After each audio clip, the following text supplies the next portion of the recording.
مړ کېدو نن 90 کال مخکې 15 لک روپۍ ته پاتې کېدې دیت یو کو چې زما د مرګ نه وروسته د جنازې نه زما د لاسونه داسې وباسي داسې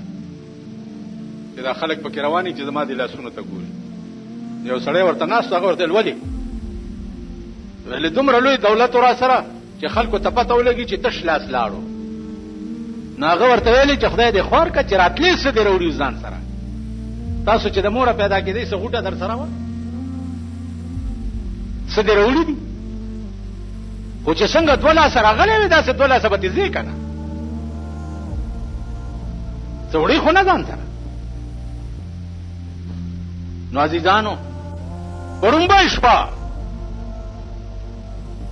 چې کوم پولیس به په قبر کې راځي رسول الله صلی الله علیه وسلم فرمایي بېدینه سړي ته په داسې شکل کې راشي چې دی ورته وګوري نو زړه یې د خولې نه بار وځي او داسې کېنئ چې کېنئ نو د رسول الله صلی الله علیه وسلم تصویر ورته وښیي ورته وایي ما كنت تقول في حق هذا الرجل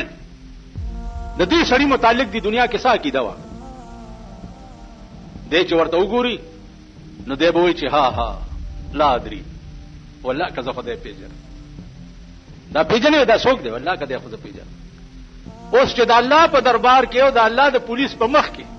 ته ووایې چې زه رسول الله نه پیژنم ستا به څه دي ستا به څه دي دا خو به دې وړاندې نه د رسول الله صلی الله علیه وسلم تمام نقش و نگار اپ په زړه کې لیکلې چې داغه خوله څنګه وه داغه غاښونه څنګه وو اوس زه تاسو نه د جومات کې چې ناستې تپوس کوم د رسول الله صلی الله علیه وسلم غاښونه څنګه وو ویلی شئ څوک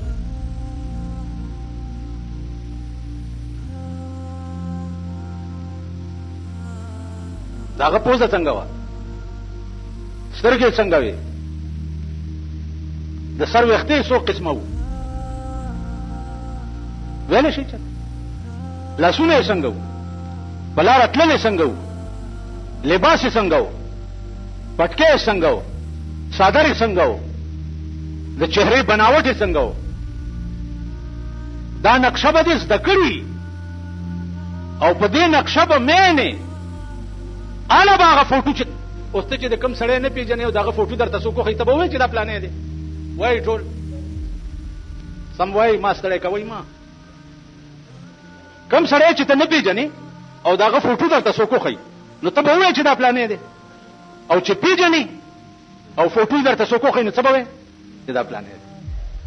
د رسول الله صلی الله علیه وسلم تصویر چې درته وښیي نو چې تا وړاندې نه هغه خط و خال پېژندلي نو به وایې چې هذا محمد رسول الله وآمنا به دا جناب محمد رسول الله دی او ما په دې ایمان راوړم نو ملائکه به ورته وایي صدقته ته رښتیا وې مونږ ته وړاندې نه پته وه چې ته به هم داسې وې او چې ته وایې چې ها ها لا ادري والله که زه خدای پېژنم ملائکه به وایي خبیثه مونږ ته وړاندې نه دا پته وه چې ته به هم داسې وې نو په دې قبر کې بیا پې عذاب مقرر شي یا بلړمان مقرر شي تر قیامته پورې یا قبر تنور شي او اور پکې بلیږي